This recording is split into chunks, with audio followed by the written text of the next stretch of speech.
over here, just because it doesn't reach, and just maybe a little easier. You all hear me? Yes. Yeah. Okay, no one, everyone's okay. I don't want to leave anyone out. You're okay.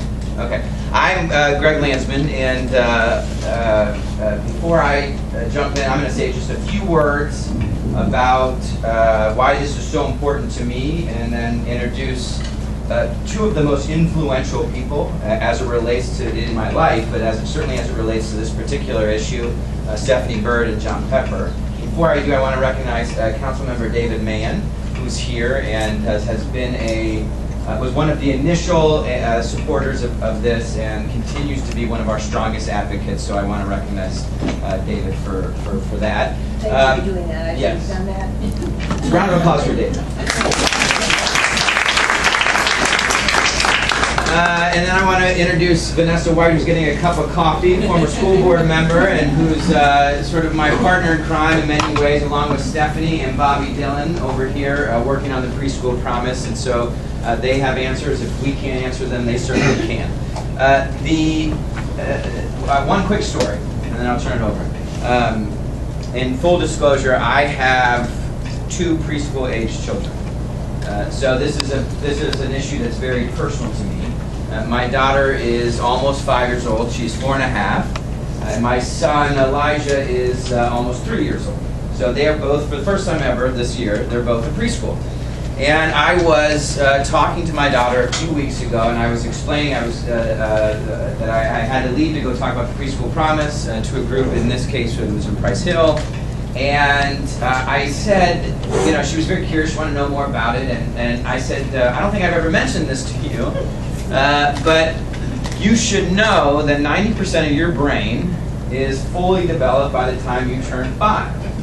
She kind of looked at me and then kind of looked up, and she's very focused on turning 5. Like, she's 4 and a half, she knows when she's turning 5, like she's very excited about this.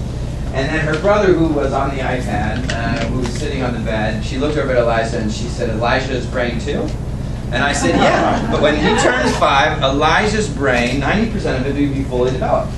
Every child, Maddie, every child. And I said, the exciting thing is that you get to go to this really wonderful quality preschool every day, so does your brother, and an enriching place where you're learning all the time, and as a result, you know, things are going to go well. This is when your brain soaks up, you know, a ton, if not the most information possible. That's exciting.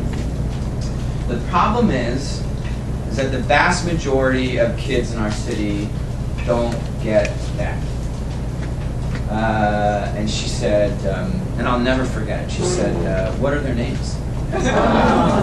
And I said, you know, I don't know, Maddie. There are thousands of kids in the city who don't have access to quality preschool. I mean, the fact is that it's a minority of children that have access to really good quality preschool at a time when the vast majority of brain development is happening. And the fact is that we live in many ways in 2 different cities. Right? We live in a city with great wealth, and there are pockets of progress and momentum and excitement, and there's a reason in many ways to be excited about what's happening in Cincinnati. The other city, which we all live in, is very different. We have one of the highest child poverty rates in the country, second actually. The second highest child poverty rate in the country. 53% of our children live in poverty, meaning that if you're born in Cincinnati tonight, you are more likely to be born into poverty than not. And it is harder to move out of poverty in Cincinnati than just about any other city. So in terms of income mobility, which is something that can be measured, if you were in poverty, did you move out? Do you live in a community, a city that allows for that kind of mobility? The answer in Cincinnati is no. Out of 100 cities, we're 88 in terms of income mobility. 30 of our size, 27. So it's very difficult to move out of poverty. Now, this is not a silver bullet. You're going to learn a lot about Preschool Promise and the importance of early learning from experts like Stephanie and John. I'll be the first to tell you it's not a silver bullet. Now, there are no silver bullets. However, there are very few things that allow us to take advantage of both the momentum and the excitement that's happening and finally address some of the growing inequities of wealth and opportunity in the city. And the Preschool Promise is one of those things. It is 2 years of quality preschool for every single child in this city. It would be the first in the nation. 2 years of quality preschool for every single child, if they want it. Parents would be able to access tuition assistance to send their child to any quality preschool of their choosing. Denver has done this, and it's created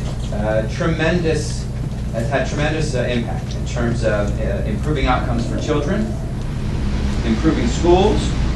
I mean, you're talking about something that would differentiate Cincinnati from every other place in the country by offering 2 years of quality preschool to every single family, meaning that this would be a more attractive place to live and raise a family, something that we have struggled to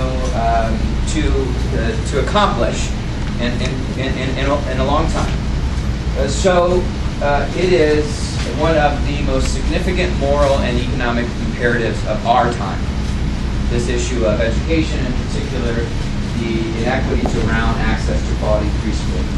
The person who has influenced me the most, with two people who have influenced me the most on this subject are Stephanie and John. They just happen to be here with me tonight. I'm going to turn it over to John first and ask him to say what